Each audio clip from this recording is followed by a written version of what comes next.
Hey everybody, it's me, Beth Maitland from Drama Queen Bee Quilt Studio. In fact, we are just outside the Drama Queen Bee Quilts Studio in the beautiful Central Coast of California.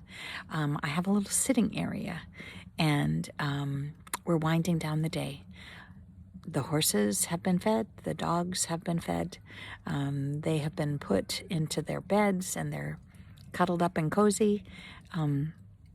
It was a sunny day here, but it was a little brisk, and I'm sitting in front of my chimenea, and here is what I see.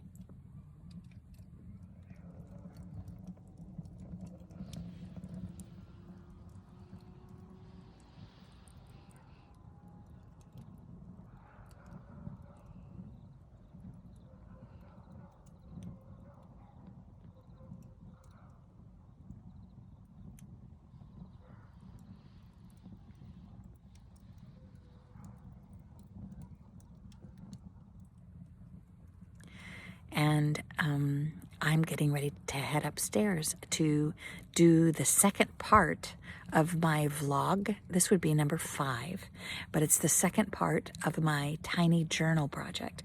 And we're going to go upstairs in just a few minutes, and I'm going to pour myself a glass of wine, and we're going to sit down at the sewing machine, and I'm going to show you how to draw with your sewing machine. I hope you've had a chance to visit Stitches by Julia and take a look at some of her great ideas and projects and tutorials. Again, this is not really about teaching you a second time, because there's already a brilliant source on the YouTubes for you to be able to get the information you need to make the journals and booklets and needle cases that we looked at in part 1, vlog number 4. But I'm going to draw a little bit with my sewing machine with little Tula, and in just a few minutes we'll be upstairs. So it'll get a lot brighter really soon. In the meantime, I just wanted to show you sort of the beginning of my evening. My daughter's off at a rehearsal at a Methodist church in Morro Bay, far away from here, where she's rehearsing for a recording session in a few weeks for the San Luis Obispo Symphony.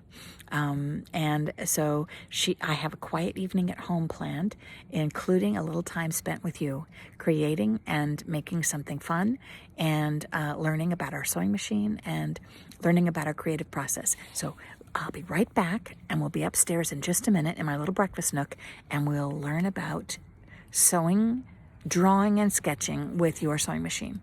All right, I'll see you in just a minute. Bye-bye. Okay, that's better. Now you can see our little workspace and my sweet little, I call her Little Tula. This whole front plate is raised along with the graphics. I just love her so much. Okay, here's our little piece of batting, a little backing fabric, and a little utility fabric.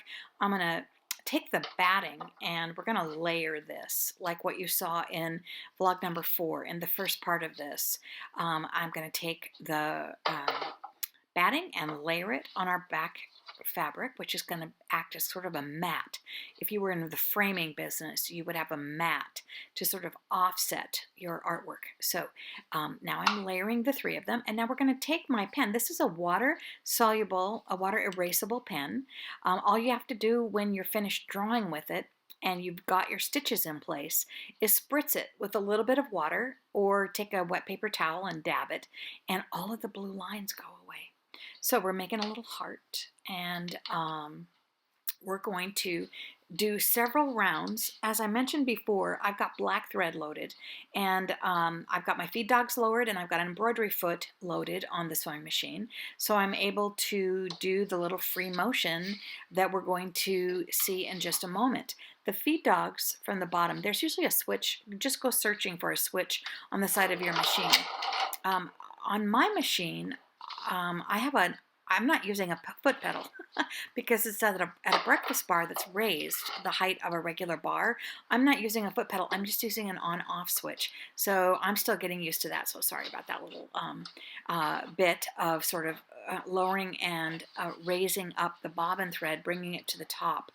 I'm going to do this with the wheel instead this time, just to get the bobbin thread up to the top so I don't end up with a bunch of nests and a mess on the bottom of my fabric. I'm just going to raise the bobbin thread up before I start stitching. But what we're going to do is we're going to go around our blue lines 2 or 3 times. And we're going to do this as free motion. You can see that as I move this back and forth, I've lowered the presser foot, but I still can move the fabric freely underneath the presser foot. It's not pushing down. And because the feed dogs are lowered, that is making it possible to not have a grip from underneath the sewing machine on the plate of the sewing machine, and I'm still able to do that freely. So now I've just pulled the bobbin thread up to the top, so I don't end up with a bird's nest underneath. And now I'm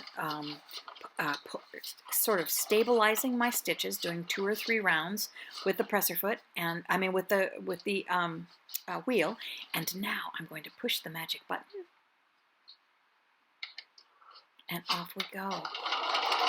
So I'm taking a hole from both sides of the edges, and I am working around the heart shape.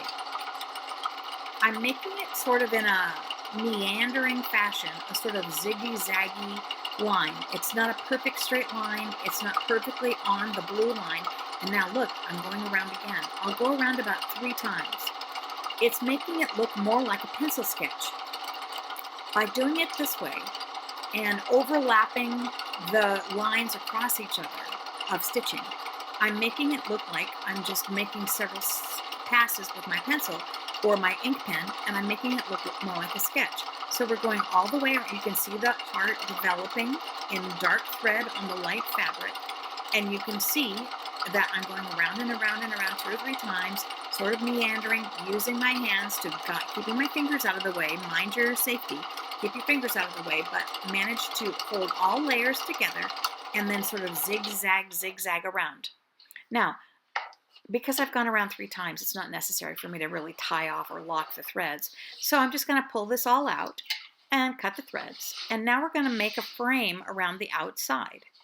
I'm going to go around the entire outside of the utility fabric. And again, I'm going to do exactly the same thing. I'm going to go 2 or 3 times around. I'm not going to make straight lines. We don't need a ruler. This is all by the seat of your pants. So we're going to just sort of stay inside the frayed edge and stay outside of the heart.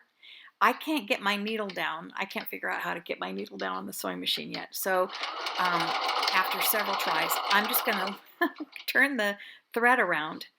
Turn the fabric around, and I'm just going to keep going. This is a really free-form process. This is not fancy in any way.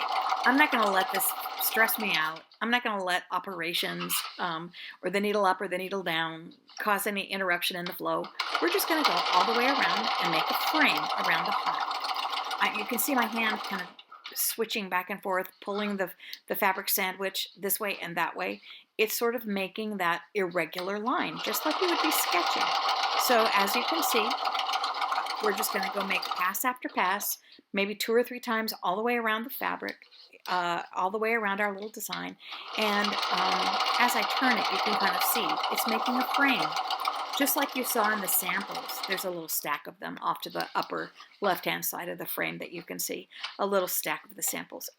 So we're doing the same thing with a gray background. It's just quilter's cotton, a layer of batting, just scraps of batting. All of these things are just in my drawer or on the side cutting table or in the trash can even. All of these things are using up scraps and bits and pieces. It's my favorite way to make gifts, to make little projects, to use up things. I just hate to waste, which is why I have so many things in my studio, and it's almost overwhelming. But it's startling how much you can do with these little tiny bits of scraps. And so let's see, in just a moment, I think that we're about at the very last round. I think I actually break my thread here in a minute. So I think I'm going to just give up and tie off. And then all we have to do is clean up the area by trimming off all of the little stray threads and cutting off the bottom of our scrap of backing, the gray fabric, if it's a print. And pretty soon we're going to have an element to be able to build one of these beautiful little journal cases or love note cases or needle cases. Oh, you heard it. So I've broken my upper thread, so I just, you know what? We're done. It's not a stressful process. It is completely freeform, easygoing, relaxing. This is a process that Should not create any stress whatsoever. And you can see I broke the thread, so it doesn't matter. We're just going to trim this down a little bit. Let's take a look. We're going to trim off all of the extra little threads, the black and the white. Anything, my bobbin thread is white, so anything that came up when we were tying off at the very beginning, anything like that, we're just going to nip off. And look, voila, we're getting a little element that we can sew onto utility fabric to the cover or the backing or an inside page of a journal, a needle case. This is how we turn stitches into sketching. Could not be easier. And then to finish, I'm just going to straighten this edge up just a little tiny bit. Snip, snip, snip. But then we are going to, you can see that there's a little bit of blue. I just spit on it. They say that a mother's spit has the same chemical properties as 409 cleaner. I don't know if that's true, but it took all of the blue off, so maybe it works. Anyway, you can also use fabric, water, and just dab away all the blue lines, and look what we have.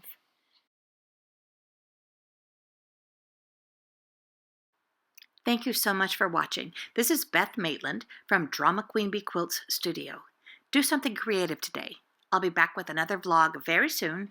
Thank you again so much for watching. I hope you learned something fun, and we'll see you next time. All the very best.